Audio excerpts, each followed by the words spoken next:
When the summit collapsed in disagreement, Rudd was badly exposed. In the lead up to Copenhagen, arguably there could have been more of a cautionary note expressed about what might happen if the big countries didn't come to an agreement over global warming. When Copenhagen didn't go the way he wanted, I think he thought he was going to go to the Chinese because he speaks Mandarin and say, you have to do this, and they were going to say, oh yes, Kevin. When they said no, they didn't even say no, they sent a minion to say no, a very low-ranking minion. He couldn't see the chiefs. I think he came back in a sort of funk and he sulked for a long time, and I think that made him even more isolated because he was just sitting in his office sucking his thumb. After Copenhagen came a series of political disasters. The decision to dump the emissions trading scheme, the Pink Bats insulation affair, and the Building the Education revolution. The government was losing popular support. What the ALP needed was a political circuit breaker. What they got was a time bomb. On May the 2nd, 2010, the government announced a new way of taxing mining profits. There was an added bonus. The budget bottom line would increase by $9 billion, and Australia would be in surplus ahead of other comparable economies. We will now tax mining profits in a way that supports the growth of the industry and the economy and ensures the community gets a fair return. The mining industry, led by BHP Billiton, Rio Tinto and Xstrata, knew they'd have to pay more. They'd been given the heads up that changes were about to be announced, but they'd been led to believe that the figures would be negotiable. Not so. The miners were furious. Look, I think this is bad tax policy. We stand ready to engage, and we would have liked to have engaged before anything was announced, certainly before it was put in the budget. In the 41-storey tower block that houses BHP Billiton's headquarters in Melbourne, the company established a war room with a team of hired guns, pollsters and strategists. They planned a multi-million-dollar advertising campaign against the government's mining tax. Other companies too weighed in with their own campaigns. The Australian mining industry expects to pay its fair share of tax, but how much is fair and globally competitive? In Canada, it's 23%, Russia, 30%, and South Africa, 33%. What will the proposed super tax mean Australian miners pay? 58%, by far the world's highest tax on mining. Weaken mining, you weaken the country. But that's exactly what the government's new super tax is doing. For nearly a month, the mining industry ads dominated the airwaves. When the government response came, it was a fizzer. I think everyone agrees that mining plays a key role in Australia's economic prosperity. I think we can also agree that we need to improve the way that mining is taxed, and that those changes need to protect the industry's long-term sustainability. Moving away from royalties to a system that taxes the actual profits that mining companies make will do just that. So it's important to know the facts, and here's where to find them. To find out more about a tax plan for our future, go to the Future Tax website. Under pressure, Kevin Rudd drafted in one of the ALP's most experienced political strategists, Bruce Hawker. His primary roles were to improve communications, get better cut-through in the media, and calm nerves over the mining tax.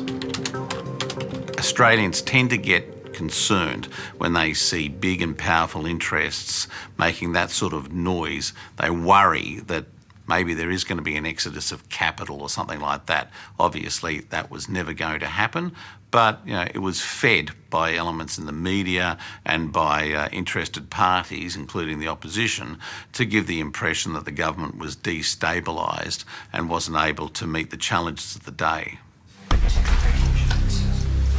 Back at the War Room, BHP Billiton sharpened its strategies, polling the impact of its advertising campaign on the electorate. Four Corners understands that some of this research was seen by senior Labour figures. It was information that would be vital to the interests of the Prime Minister, but they didn't show it to him. Not only was Rudd losing popular support, he'd lost support from the powerful factions. There is no love for Kevin Rudd within the Labor Party, certainly not within the unions. Might be the odd one, I don't know, I'd like to see it. The thing about Kevin Rudd, though, is that he's not a creature of the factions. And I think that made certain people who were faction leaders uneasy about his prime ministership. Bruce Hawker was frantically working to stop support in the party leaching away from the Prime Minister.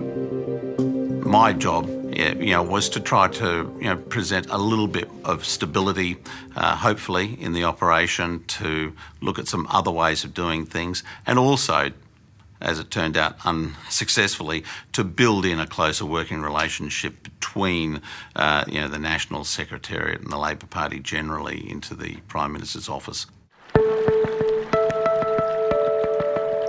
As Hawker was trying to broker a peace deal, others were preparing for war. Parliamentary Secretary Bill Shorten and South Australian Senator Don Farrell were already in the anti-Rudd camp. But first, the two major right-wing factional bosses had to settle their internal conflict. Senators David Feeney from Victoria and Mark Arbib from New South Wales needed to mend their relationship. Graham Richardson, the New South Wales Right's former numbers man, acted as the go-between. Four Corners has been told that Richardson had at least 2 weeks prior knowledge of the plan to mount the coup against Rudd. I don't think I knew 2 weeks before. It's hard to remember now, but a week or so probably, but not 2 weeks. For a right-wing power broker who helped bring down two prime ministers, Richardson is surprisingly coy about his role in the Rudd coup. So I'm not going to be painted as the architect of the Rudd demise, because I wasn't. I had a very small role. But you did play a role, Graham Richardson playing a very small role in a very big event, right? Yeah, very small role. Very small. But you did bring them together, and they did join together, join forces and remove Kevin Rudd. Yeah, they did. The plotters were moving to the final stage. They commissioned their own polling report. Significantly, they kept it secret from the Prime Minister. The reason for the secrecy is now clear.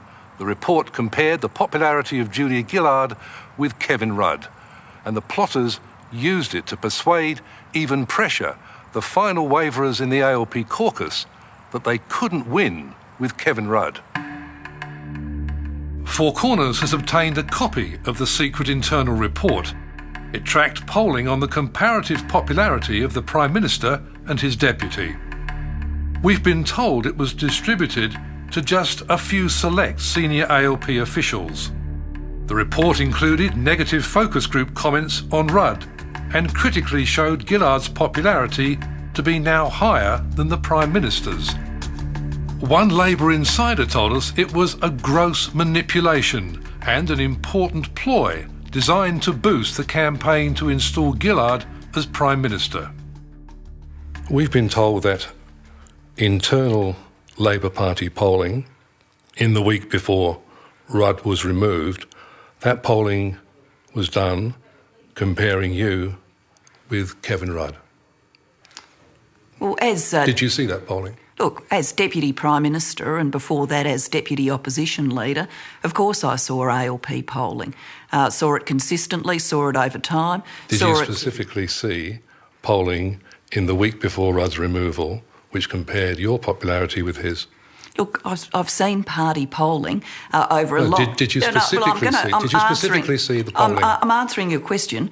I can't summon to mind details of polling that I may have seen at that time. I've seen party polling as, Deputy Opposition Leader and as Deputy Prime Minister. But the reason you would be asking me that question is you're obviously thinking, what role did any such polling play? I'm merely asking you, in the lead up to the biggest decision of your life, I would suggest that you were shown or were not shown party polling which compared your popularity with Kevin Rudd's? And my answer is this. I've seen party polling over a long period of time. I don't have specific recall of pages of party polling at that time. It may have included what you say. I don't have specific recall of it. Similar polls were used to win the support of MPs in marginal seats. Janelle Saffin was warned she had to abandon Rudd for Labor to survive. There were people saying it would be hard for us to win an election with the Prime Minister.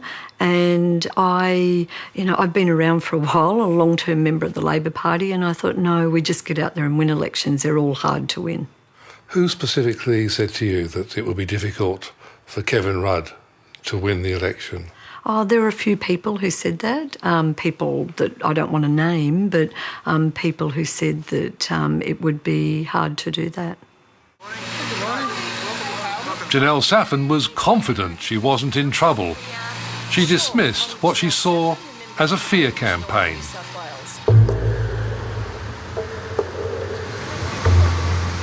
In Washington, the US State Department was taking great interest in the political machinations in Australia. For at least a year, they've been receiving information on internal politics of the ALP from a number of the coup plotters. US Embassy cables revealed by WikiLeaks quoted one of the plotters telling an embassy officer that Gillard was campaigning for the leadership. Now, the Americans got word that a covert plot to topple the PM was gathering momentum. They called in the Australian ambassador. Four Corners has learned that about 2 weeks before the eventual coup, Ambassador Kim Beazley was driven the few blocks to the State Department for a meeting with US Secretary of State Hillary Clinton. Four Corners has been told that Clinton wanted to know what was happening in Australia and sought assurances that the relationship between the two nations would not change under a new leadership.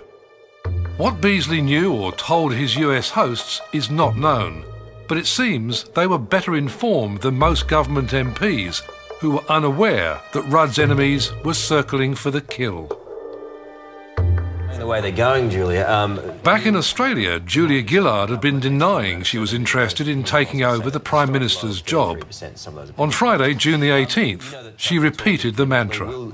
Will you stand up and take the leadership if there is considered no alternative? Oh, look, Carl, we've talked about this before and I've answered it before. Have you been canvassed? Because we know that some Labor people are behind the scenes are pushing that. We know that it's coming from somewhere. Have you yourself been canvassed as to whether or not you'd be up to taking the leadership? We had this conversation last time I was on the show and the answer was no then. That was 2 weeks ago. Things move pretty quick in politics. It was no then and it's no now.